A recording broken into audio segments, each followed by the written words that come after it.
Meu caro senador Benedito de Lira, presidente em exercício desta sessão, senhoras senadoras, senhores senadores, volto, senhor presidente, à tribuna mais uma vez e voltarei tantas vezes quanto for necessário, porque no exercício das minhas convicções pessoais, eu vou até o fim.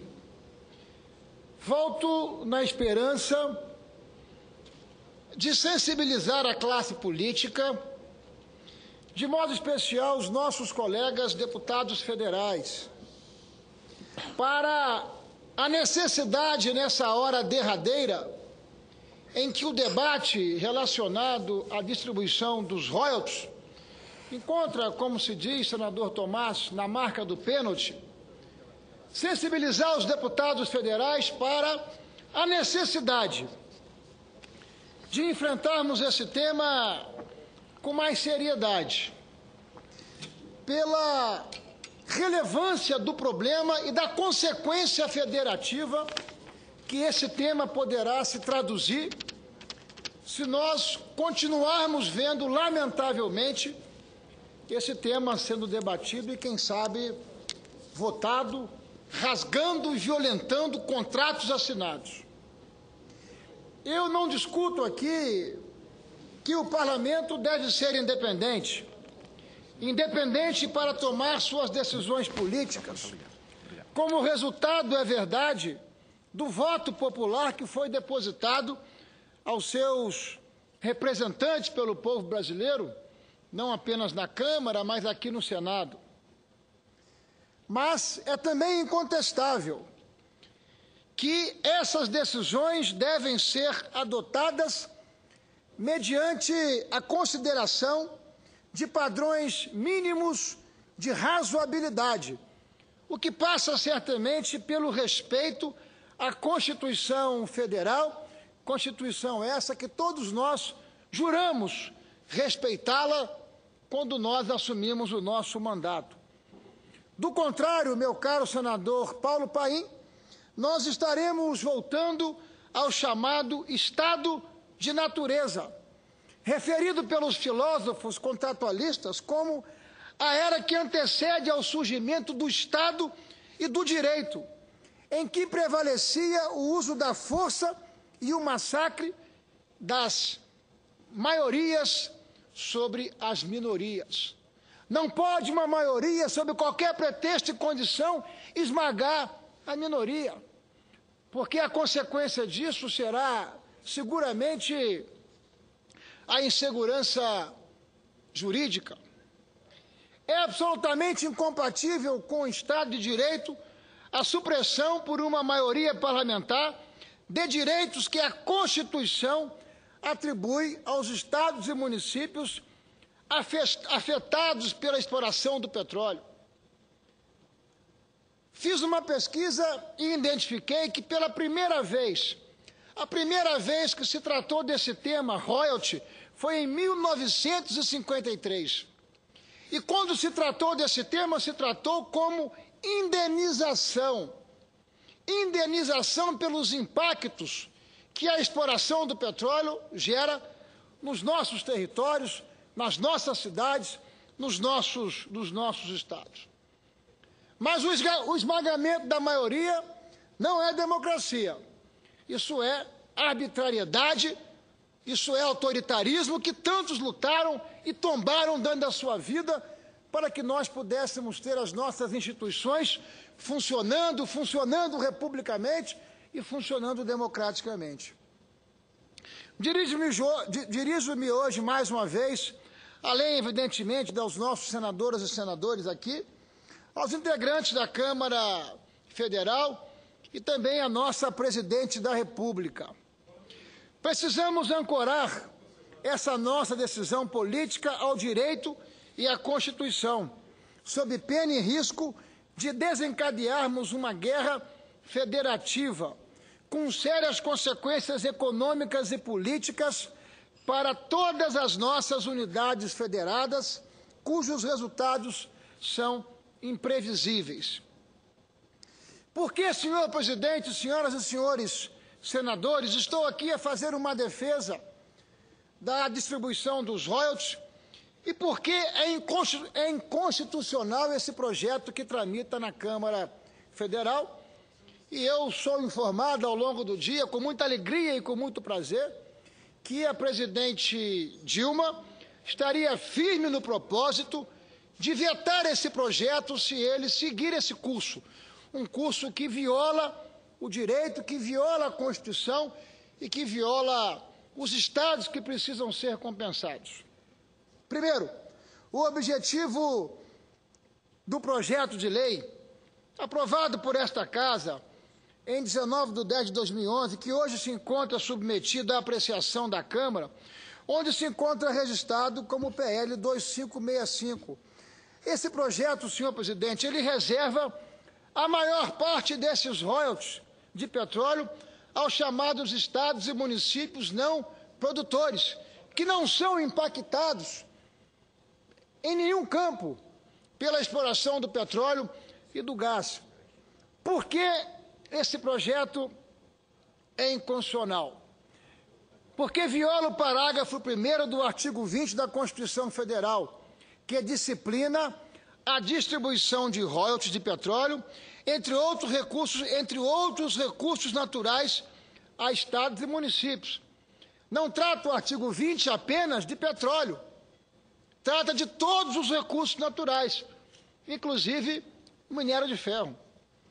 Porque ofende o princípio da isonomia, porque ofende o princípio federativo e porque ofende o princípio necessário da segurança jurídica, premissa para o bom ambiente do desenvolvimento dos negócios que gera prosperidade, que gera oportunidade para tantos brasileiros.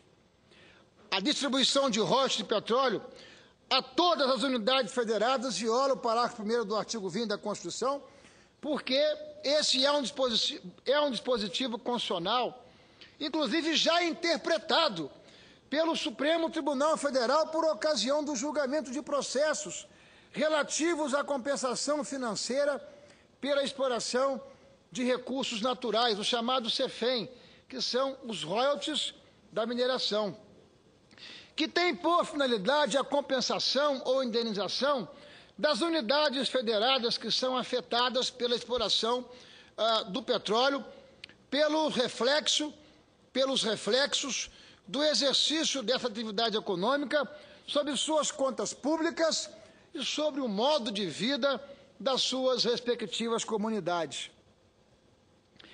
Esta é uma interpretação conferida pelo Supremo Tribunal Federal. A esse dispositivo constitucional reproduz-se o posicionamento doutrinário de eminentes professores de direito, como José Afonso da Silva, Ricardo Lobo Torres, Quioche Arada, Regis Fernandes de Oliveira e Luiz Roberto Barroso, entre tantos. Como o STF, esses autores também entendem que os royalties previstos no parágrafo 1º do artigo 20 da Constituição Federal têm por finalidade compensar, indenizar os estados e municípios afetados pela exploração de determinados naturais, pelos reflexos que essa atividade econômica gera sobre suas contas públicas e sobre o modo de vida das comunidades. Também foi essa a intenção dos constituintes quando conceberam o texto desse dispositivo constitucional. Assim demonstram, em especial, as manifestações de diversos parlamentares, como Prisco Viana, José Lins, José Serra, Pimenta da Veiga, Renato Johnson e Sérgio Espada, que, por ocasião desse debate na Constituinte, fizeram diversas manifestações e pronunciamentos, dando conta da interpretação daquilo que desejou o Constituinte. Assim, a distribuição dos royalties do petróleo, bem como dos royalties da mineração e da energia elétrica decorrente da exploração de recursos hídricos a todas as unidades federadas traduz ofensa ao parágrafo 1º do artigo 20 da Constituição, na interpretação, dos constituintes, na interpretação do Supremo Tribunal Federal e larga doutrina de diversos professores que assim consagram que royalty é compensação, é indenização. Mas também ofende ao princípio da isonomia. A discussão do tema em âmbito parlamentar também se encaminha para induzir ofensa ao princípio da isonomia, porque procura conferir tratamento paritário a desiguais. Com efeito, a proposta aprovada aqui no Senado e hoje submetida aos deputados federais distribui royalties em maior proporção às unidades federadas que não são afetadas pela exploração do petróleo, privando com isso as unidades federadas que sofrem os reflexos do excesso do exercício dessa atividade econômica. Mas não apenas também uma ofensa ao princípio da isonomia, porque trata de forma igual desiguais aquele que é alcançado, aquele que tem impacto com aquele que não o tem. Mas também ofende a Federação Brasileira. Também sobressai dessa proposta legislativa ofensa à Federação, visto que, dada a distribuição de parte considerável desses royalties a estados e municípios não afetados pela exploração, os estados e municípios afetados serão obrigados a lançar mão de suas receitas ordinárias, destinadas ao custeio das suas necessidades básicas, de suas respectivas populações, como investimentos em educação, em saúde, em saneamento, em moradia, em segurança, em tantos outros. Para quê? Para cobrir os riscos e os custos inerentes ao exercício da atividade extrativa mineral, petroleira ou de recursos naturais. Esse é um desequilíbrio que ofende o nosso pacto federativo. Em nossa pesquisa, feita nos anais do Congresso Nacional, nos anais da Constituinte, nós buscamos aqui o registro e a memória de um debate que foi liderado pelo sempre saudoso senador José Richa, assim como o senador Almir Gabriel, ambos defendendo os interesses, no caso do Paraná e no caso do Pará. E qual foi o entendimento político naquela época que deu origem a dois dispositivos da Constituição? Daí porque é preciso ler o parágrafo 1º do artigo 20, em combinação com o 10º do artigo 155, ambos da Constituição Federal. O que fez?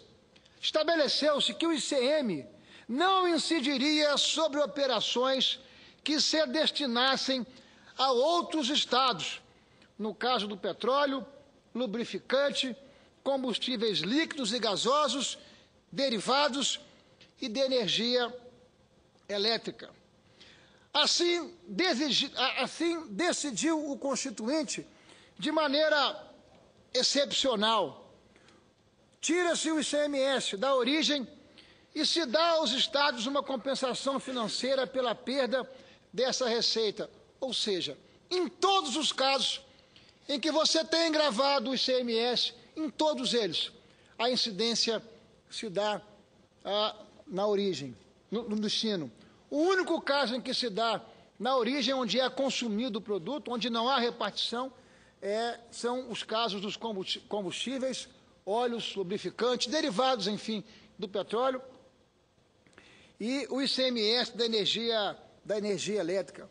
Essa afirmação do ministro Jobim, então constituinte, foi inclusive encampada pela Advocacia Geral da União, em recente manifestação jurídica apresentada na ação direta número 4846, que foi proposta pelo governo do Estado do Espírito Santo, contra o artigo 9º da Lei Federal 7.990, que prevê a distribuição de 25% dos royalties do petróleo recebidos pelo Estado a seus respectivos municípios. Consta daquele documento que foi encaminhado ao Supremo Tribunal Federal pela própria Presidente da República, que esse relato do ministro Nelson Jobim, aspas, é um testemunho histórico de fundamental relevância, que revela que os royalties de petróleo só existem em razão da isenção proposta no artigo 155, parágrafo 2º, 10b, fruto de uma vontade legislativa de compor os interesses de todos os entes da federação sem lhes impor prejuízos. Se os estados produtores são indenizados por esses impactos, os estados não produtores são compensados, e assim legislou o Constituinte, pelo ICMS do combustível que é consumido em seu local de origem. Foi uma forma equilibrada que o Constituinte encontrou de contemplar o conjunto dos estados federados. Regra essa que deseja a Câmara Federal quebrar. Mas eu tenho aqui e devo aqui manifestar toda a minha confiança, toda a minha expectativa e toda a minha esperança que a presidente Dilma, que de forma corajosa já manifestou a sua opinião em Congresso, com mais de 4.000 prefeitos, que o caminho é o caminho da segurança jurídica, que o caminho é o caminho de nós considerarmos todos os contratos que foram assinados. A minha manifestação, a minha confiança é que a presidente da República faça justiça com esses estados e que nós possamos, caso esse projeto seja votado, que ele possa ser vetado e que nós possamos recuperar devidamente o projeto, esse sim, equilibrado, que foi construído pelo ex-presidente Lula. Esse sim, um projeto equilibrado. Esse sim, um projeto que, de certa forma, ele redistribui, mas ele não rasga contrato, ele não retroage, ele olha para o futuro. Em cima de novos contratos, aí sim, os estados produtores poderiam e deveriam até ser solidários com o conjunto dos estados brasileiros, para que todos, de alguma forma, pudessem ter acesso, mas dentro desse princípio, novos contratos. Senhor presidente, senhoras e senhores senadores, as consequências econômicas e sociais de uma decisão como essa, que eu não acredito que vá se consolidar, porque tenho expectativa que a presidente Dilma vá vetar.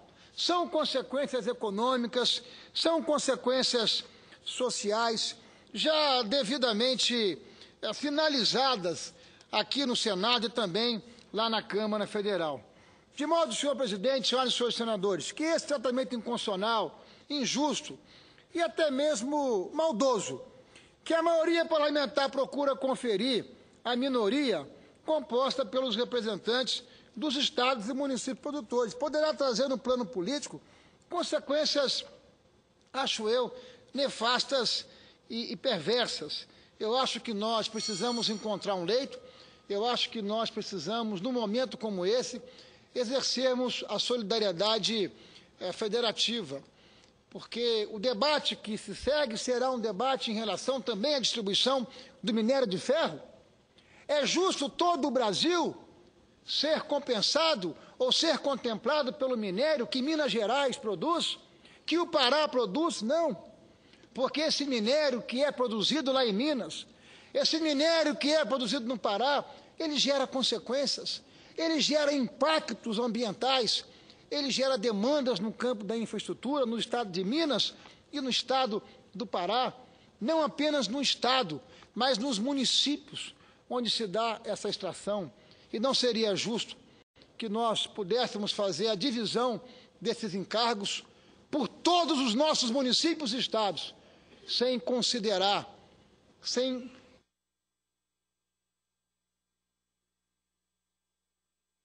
Senhor presidente, senhoras e senhores senadores, que na condição de representante do Estado do Espírito Santo, eu não poderia deixar de manifestar aqui a minha palavra e a minha voz pela convicção que tenho, pela convicção não apenas das premissas constitucionais, por aquilo que desejou o Constituinte, por aquilo que já consagrou o Supremo Tribunal Federal, mas por justiça, que nós possamos ter muita calma, muita cautela, muita tranquilidade, mas que se ainda a Câmara não o fizer, está programado para se votar, quem sabe amanhã, quem sabe semana que vem, não temos controle, enfim, sobre essa pauta.